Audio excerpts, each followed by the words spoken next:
आईने हिंदी के एक नए एपिसोड में आपका स्वागत है और इस एपिसोड में हम बात करने वाले हैं कावेरी इंजन प्रोग्राम के बारे में, जिसको लेकर के गैस टरबाइन रिसर्च एस्टैब्लिशमेंट से कुछ बड़ी रिपोर्ट सामने आई हैं। हम सब एक बात तो जानते हैं कि कावेरी इंजन प्रोग्राम हमारे लिए बहुत ज़्यादा इंपॉर्टेंट है और इसको लेकर पूर्व में कुछ गलतियां ज़रूर हुई हैं, लेकिन गैस टरबाइन रिसर्च एस्टैब्लिशमेंट की अब स्टेटमेंट को देखकर ऐसा लगता है कि उन्होंने उन गलतियों से काफ़ी कुछ सीखा है और उसी क्रम में अब जो बड़ी रिपोर्ट्स हैं वो सामने आना शुरू हुई हैं। गैस टरबाइन रिसर्च एस्टैब्लिशमेंट की तरफ से एक अपडेट में ये बताया गया है कि वो एडवांस जेट इंजन टेक्नोलॉजी के काफ़ी करीब है और वो आने वाले भविष्य में जो इम्पोर्टेड इंजन्स हैं या पावर प्लांट्स हैं उनको रिप्लेस करने में सक्षम होंगे, ऐसा उनको भरोसा है। उन्होंने कहा कि कावेरी इंजन का जो काम है वो काफ़ी रफ्तार के साथ आगे बढ़ रहा है और इस समय गैस टरबाइन रिसर्च एस्टैब्लिशमेंट इस बात पे फोकस कर रही है कि कैसे वो जल्द से जल्द ड्राई कावेरी इंजन को आफ्टर बर्नर सिस्टम के साथ वैलिडेट कर सके और एक बार जब वेट थ्रस्ट परफॉर्मेंस को वैलिडेट कर लिया जाएगा और रिक्वायर्ड थ्रस्ट को अचीव कर लिया जाएगा, तो गैस टरबाइन एस्टैब्लिशमेंट की तरफ से कहा गया है कि आगे का काम जो होगा वो युद्ध स्तर पर आगे बढ़ेगा। गैस टरबाइन एस्टैब्लिशमेंट ने कहा कि एक बार जैसे ही कावेरी इंजन जो है इसे आफ्टर बर्नर सिस्टम के साथ वैलिडेट कर लिया जाएगा, तो ऑर्गेनाइजेशन का प्लान ये है कि वो गवर्नमेंट से एडिशनल जो फंड्स हैं उनके अप्रूवल का इंतज़ार करेगी और जैसे ही अप्रूवल दे दिया जाता है तो एक नया प्रोटोटाइप कोर इंजन जो है ये विकसित किया जाएगा, जिसको कावेरी 2.0 के नाम से पुकारा जाएगा। ये इंजन को लेकर उनकी एक्सपेक्टेशंस जो है वो ये कहती है कि इस इंजन में बेसिकली वो काफ़ी सारे मॉडिफिकेशंस को करेंगे और उसके बाद वो एक एडवांस इंजन विकसित करके भारतीय वायुसेना के तेजस प्लेटफॉर्म में इंटीग्रेट करने वाले हैं। अब अगर हम कावेरी 2.0 को लेकर बात करें तो इसे डोमेस्टिक अल्टरनेटिव माना जा रहा है F404 और F414 का। हालांकि आप सब सुन के थोड़ा इस समय शॉक ज़रूर हुए होंगे कि F414 का नाम हम क्यों ले रहे हैं, इसका जवाब भी थोड़ी देर में आपको मिल जाएगा। गैस टरबाइन एस्टैब्लिशमेंट का जो इमीडिएट ऑब्जेक्टिव रहा है वो ड्राई कावेरी इंजन को वैलिडेट करना रहा है आफ्टर बर्नर इंजन मॉड्यूल के साथ, और एक बार जैसे वेट थ्रस्ट प्राप्त कर लिया जाएगा 73 से लेकर के 75 किलोन्यूटन का, तो इस क्रूशल माइलस्टोन के बाद जो कावेरी इंजन का एडवांस वेरिएंट है वो तैयार किया जाएगा। हालांकि लॉन्ग टर्म में जो गोल ये रहेगा कि जो मौजूदा कावेरी इंजन है इसके भी थ्रस्ट लेवल को 80 किलोन्यूटन तक पुश किया जा सके ताकि इसका इस्तेमाल तेजस मार्क 1A में हो सके। लेकिन आपको बता दें कि तेजस मार्क 1A की जो एक्चुअल रिक्वायरमेंट है वो कम से कम 80 से 85 किलोन्यूटन का इंजन की है, तभी जाकर के वो फुल पोटेंशियल में ऑपरेट कर पाएगा, फुल वेपन पैकेज के साथ ऑपरेट कर पाएगा। अन्यथा इसको अपनी जो फ्यूल कैपेसिटी है या फिर वेपन कैरिंग कैपेसिटी है उससे कॉम्प्रोमाइज़ करना पड़ेगा। कावेरी इंजन का जो चैलेंज रहा है इसकी अपने आप में बहुत बड़ी हिस्ट्री है और अलग अलग चैलेंजेस को पार करने के बाद ही गैस टरबाइन रिसर्च एस्टैब्लिशमेंट जो है वो यहाँ तक पहुँची है। सबसे खास बात तो ये है कि जो आफ्टर बर्नर मॉड्यूल है ये ऑलरेडी अंडर डेवलपमेंट है और इसे जब इंटीग्रेट किया जाएगा तो ये देखा जाएगा कि थ्रस्ट लेवल कहाँ तक आते हैं और कैसे जो अलग अलग सिचुएशन है वहाँ पर ये परफॉर्म करता है। गैस टरबाइन रिसर्च एस्टैब्लिशमेंट की तरफ से एक चीज़ और स्पष्ट कर दी गई है कि उनका जो overall Kaveri engine development programme है वो अब एक नए इंजन को लेकर सेंटर्ड हो गया है, जहाँ पर वो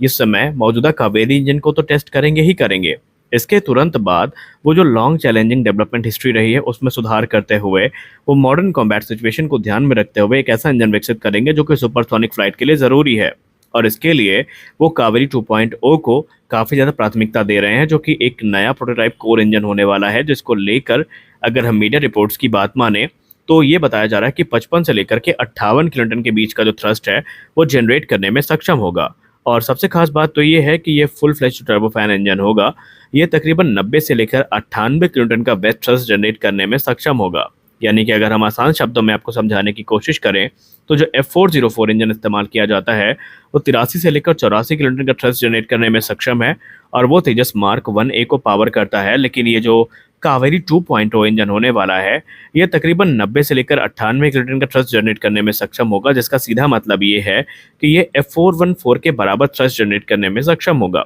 क्योंकि F414 98 किलोमीटर का थ्रस्ट जनरेट करने में सक्षम है और ये तेजस मार्क 2 और एमका मार्क 1 को पावर करेंगे। तो ऐसे में सही मायने में हमारे पास एक जो परफेक्ट रिप्लेसमेंट है ये हो सकता है। लेकिन आपको बता दें कि अभी ये सब चीज़ें ऑन पेपर हैं, प्रैक्टिकली इनमें काम शुरू नहीं हुआ है और तब तक कावेरी 2.0 का अस्तित्व नहीं हो जाता जब तक कावेरी 1 जो है यानी जो मौजूदा कावेरी इंजन है इसकी परफॉर्मेंस को वैलिडेट नहीं कर लिया जाता। जब तक कावेरी इंजन की परफॉर्मेंस वैलिडेट नहीं होंगी तो उसके बाद आगे का जो कार्य है वो कैसे शुरू हो सकता है। लेकिन कावेरी 2 इंजन के कोर को लेकर ये कहा जा रहा है कि इसमें जो कैसे काम करना है, जो पूरा का पूरा रोड मैप है वो तैयार हो रहा है। ये एक बड़ा और पावरफुल कोर होगा जो कि इंजन की कंपैटिबिलिटी है वो नेक्स्ट जनरेशन कॉम्बैट एयरक्राफ्ट के समकक्ष लाकर खड़ा कर देगा। और फ्यूचर वेरिएंट जो तेजस के हैं और फ्यूचर जो अनमैन प्रोग्राम है उनमें ये इंजन इस्तेमाल किया जाएगा। एक और की फीचर जो कावेरी इंजन को लेकर सामने आया है ये है इसकी फ्लैट रेटेड परफॉर्मेंस। अब फ्लैट रेटेड परफॉर्मेंस क्या होती है? इसका मतलब ये है कि इसको इस प्रकार से डिज़ाइन किया जाएगा कि ये जो कंसिस्टेंट पावर आउटपुट है वो देता रहेगा। यानी कि वेरिएशंस और अलग अलग टेम्परेचर में या फॉरवर्ड स्पीड में इसकी जो पावर आउटपुट है वो प्रभावित नहीं होंगी। ये एक कंसिस्टेंट जो पावर आउटपुट है वो देता रहेगा और ये भारत के लिए ज़रूरी भी है, क्योंकि आपको याद होगा 2023 में एक रिपोर्ट सामने आई थी जहां पर ये कहा गया था कि जो F404 इंजन है या फिर F414 इंजन है ये भारत की हॉट और ह्यूमिड कंडीशन में तकरीबन 10% तक का जो थ्रस्ट ड्रॉप है वो करते हैं या पावर ड्रॉप है वो करते हैं, जिसकी वजह से जो कैपेबिलिटी है वो कॉम्प्रोमाइज़ हो जाती है। अब भारत की हॉट और ह्यूमिड कंडीशन को ध्यान में रखते हुए कावेरी इंजन में इस चीज़ का विशेष ख्याल रखा गया है कि ऐसी चीज़ें ना हो, और इसीलिए यहाँ पर ये जो इंजन है इसकी जो फ्लैट रेटेड परफॉर्मेंस है ये एक महत्वपूर्ण भूमिका निभाएगी और ये भारत के डाइवर्स और चैलेंजिंग क्लाइमेट कंडीशन के लिए एक वरदान साबित होगा। क्योंकि अगर हम F414 की भी बात करें तो ऐसा एक्सपर्ट्स मानते हैं कि जब तेजस मार्क 2 में इसको पावर किया जाएगा तो इसमें भी जो पावर लॉस है वो हमें देखने को मिलेगा। क्योंकि भारत के अगर हम क्लाइमेट की बात करें तो कुछ इलाकों में बहुत ज़्यादा गर्मी होती है और कुछ इलाकों में माइनस से भी नीचे का टेम्परेचर होता है। तो ऐसे में अलग अलग कंडीशन में कैसे परफॉर्म करते हैं ये भी भारत के लिए काफ़ी बड़ा चैलेंज होगा। और ये जो कावेरी इंजन की नई कोर है ये प्रॉमिस करती है, ऐसा इसको लेकर कहा जाता है कि ये ना सिर्फ रिलायबल होगी बल्कि जो इसकी परफॉर्मेंस है उसमें कंसिस्टेंसी भी हमें देखने को मिलेगी और इंडियन कंडीशन के हिसाब से इनको ट्यून किया जाएगा। तो गैस टर्बाइन रिसर्च एस्टैब्लिशमेंट इस चीज़ को लेकर पूरी तरीके से कॉन्फिडेंट है कि वो इस इंजन को ना सिर्फ बना सकते हैं बल्कि वैलिडेट भी कर लेंगे। अब समय की बात करें तो सबसे बड़ा सवाल यहाँ पर ये है कि कावेरी 2.0 हमें कब तक देखने को मिलेगा। दरअसल कावेरी 2.0 को लेकर ऐसा माना जा रहा है कि इसमें अभी 1 दशक का समय लगने वाला है और 1 दशक के अंतर्गत ही ये जो इंजन है वो देखने को मिलेगा। और अगर हम किसी एयरक्राफ्ट की बात करें तो आप सबको पता है कि एयरक्राफ्ट में जो मेजर ओवरहॉल है वो हमें 10 वर्षों में देखने को मिलता है और इसीलिए ऐसा अनुमान लगाया गया है कि जब तेजस मार्क 1A जेट्स को मेजर ओवरहॉल मिल रहा होगा तो अपग्रेड के माध्यम से उनमें ये जो नया कावेरी इंजन है वो भी इंटीग्रेट कर दिया जाएगा और जो इम्पोर्टेड इंजन है इन्हें भारतीय वायुसेना से छुट्टी दे दी जाएगी। हालांकि एक्सपर्ट्स मानते हैं कि हमने भूतकाल में 2 ऐसी गलतियां करी हैं जो अगर हम ना करते तो आज हमारे पास एक एक्टिव जेट इंजन होता जिनका इस्तेमाल हम कर सकते थे। हमने पहली बात तो कावेरी इंजन प्रोग्राम को काफ़ी सीरियसली लिया नहीं, हमने जो इंजन और तेजस प्रोग्राम है इसको एक साथ रखा जिसकी वजह से जो चीज़ें हैं वो और मुश्किल होती गई। हमारे पास इंफ्रास्ट्रक्चर नहीं थे जिसकी वजह से ये इंजन सही समय पर विकसित नहीं हो पाया और इसे तेजस प्रोग्राम से डीलिंक कर दिया गया। अगर एक्सपर्ट मानते हैं कि यहाँ पर डीलिंक भी इस प्रोग्राम को ना किया जाता तो आज हमें कुछ मेजर डेवलपमेंट इसमें देखने को मिल सकता था और संभावित होता कि आज जो कावेरी इंजन है वो हमारे पास ऑपरेशनल भी होते और हम उनका इस्तेमाल अपने फाइटर जेट्स में कर रहे होते। तो आज के इस वीडियो में बस इतना ही, मिलते हैं अगले वीडियो में कुछ और अपडेट्स के साथ। तब तक के लिए जय हिंद।